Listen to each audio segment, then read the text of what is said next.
Dalam debat perdana calon presiden kemarin, ketiga calon presiden menyebutkan kata-kata yang mereka ulang-ulang hingga beberapa kali. Kami akan rangkum 10 kata yang paling sering diucapkan masing-masing calon presiden bersama rekan kami Glenis Oktania. Silahkan. Terima kasih Francisco Donasiano dan saudara, dalam debat perdana calon presiden 2024 kemarin, ketiga calon presiden Anies Baswedan, Prabowo Subianto, dan Ganjar Pranowo menyebutkan kata-kata yang kerap mereka ulang hingga beberapa kali. Kami merangkum 10 kata yang paling sering diucapkan masing-masing calon presiden yang mereka ucapkan sepanjang debat. Yang pertama adalah pasangan nomor urut 1, capres nomor urut 1 Anies Baswedan. Ini dia kira-kira untuk kata hukum diulang sebanyak 20 kali, negara 19 kali, kata politik ya 12 kali, kata keempat adalah kekuasaan 10 kali, proses juga diulang sebanyak 10 kali, kekerasan sebanyak 9 kali, keadilan 8 kali, kata rakyat ini kurang lebih ada 8 kali diulang selama debat. Ada juga kata oposisi yang jumlahnya adalah 8 kali. Selanjutnya yang terakhir adalah pelayanan sebanyak 7 kali.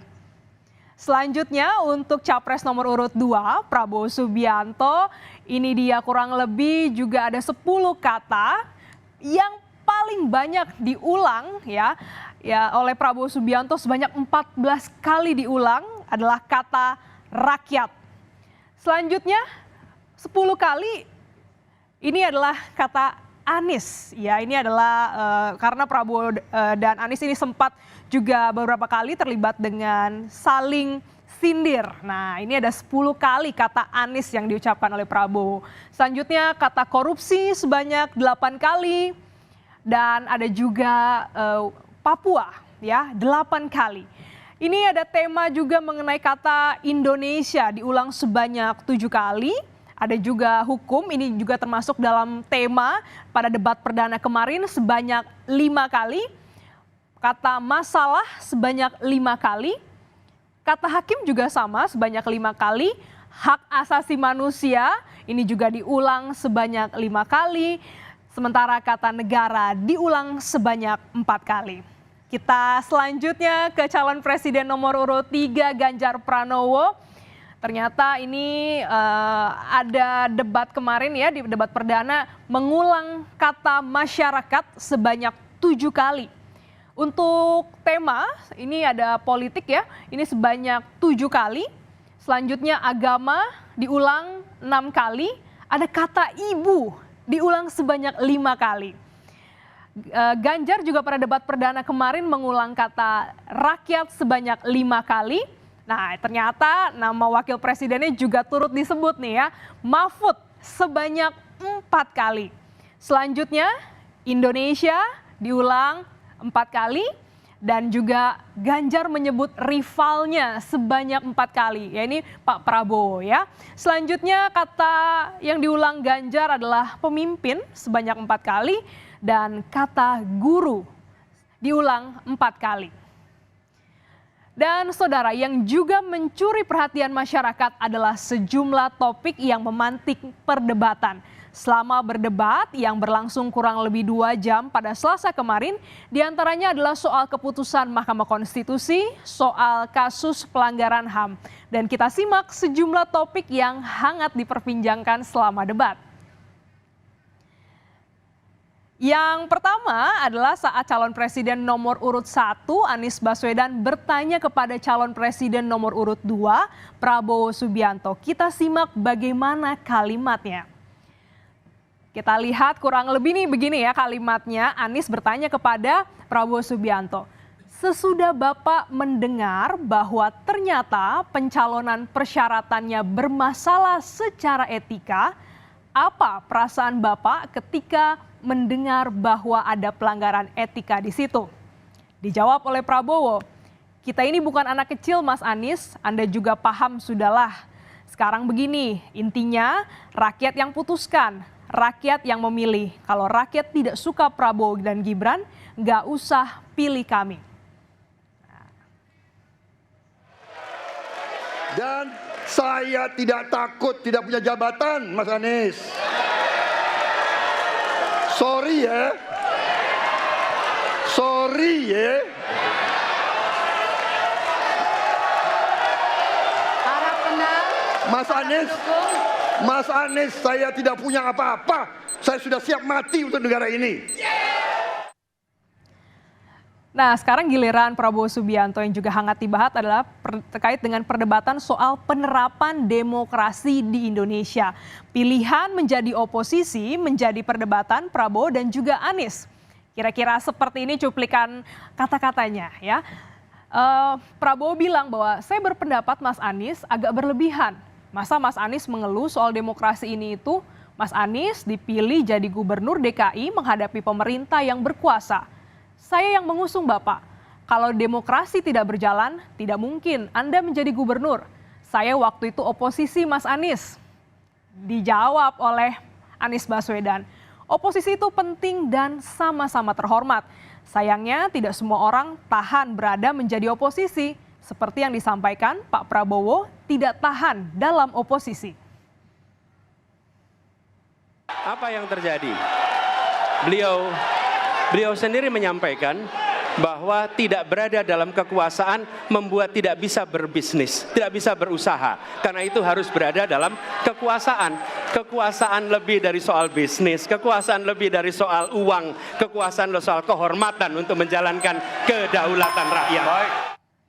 Dan kali ini soal polusi udara, ini ada anggaran yang disinggung sebesar 80 triliun rupiah Pemprov DKI di Jakarta untuk menangani polusi udara. Saat debat, Prabowo Subianto bertanya pada Anies soal penerapan anggaran tersebut. Dan kita simak bagaimana perbincangannya. Pak Prabowo bilang seperti ini, selama Mas Anies memimpin, seringkali DKI menerima indeks polusi tertinggi di dunia. Bagaimana dengan anggaran 80T? Pak Anies sebagai gubernur tidak bisa melakukan sesuatu yang berarti mengatasi polusi ini. Dijawab oleh Anies Baswedan.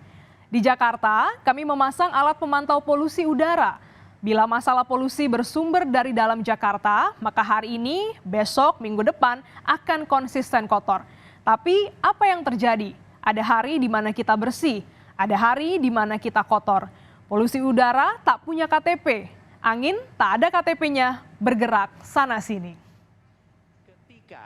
Polutan yang muncul dari pembangkit listrik tenaga uap mengalir ke Jakarta, maka Jakarta punya indikator, karena itu Jakarta mengatakan ada polusi udara. Ketika anginnya bergerak ke arah Lampung, ke arah Sumatera, ke arah Laut Jawa, di sana tidak ada alat monitor, maka tidak muncul.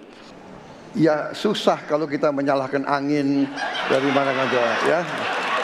Jadi saya bertanya, saya bertanya, dengan anggaran segitu besar, jumlah langkah-langkah yang bisa dilakukan untuk dengan real dalam 5 tahun mengurangi polusi, juga di mana rakyat Jakarta begitu banyak yang mengalami sakit pernafasan.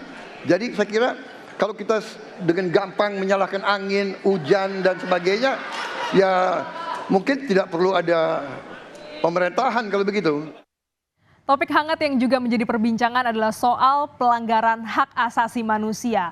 Calon Presiden nomor urut 3, Ganjar Pranowo, bertanya kepada calon Presiden nomor urut 2, Prabowo Subianto, soal penuntasan kasus HAM bila kelak terpilih menjadi presiden. Kita simak jawaban dari Prabowo Subianto yang juga ramai diperbincangkan.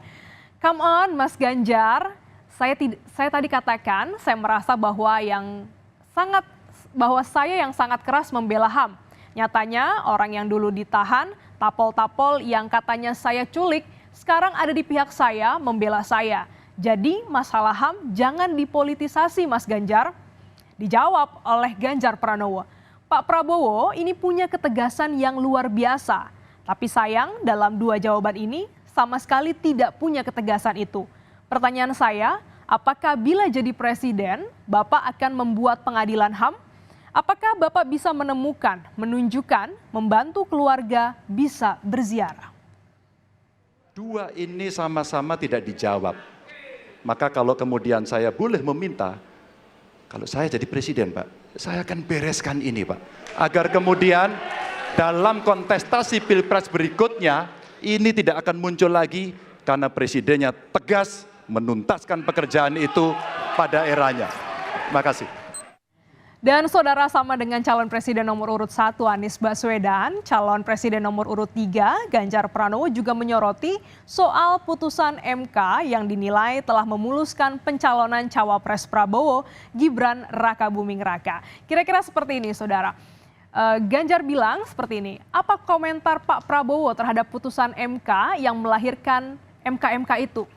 Dijawab oleh Prabowo, aturannya sudah jelas, kita bukan anak kecil Mas Ganjar. Kita tahulah bagaimana prosesnya, yang intervensi siapa. Kita tegakkan undang-undang, kita tegakkan konstitusi. Kira-kira seperti itulah saudara topik dan juga kata-kata yang diulang sepanjang debat perdana kemarin.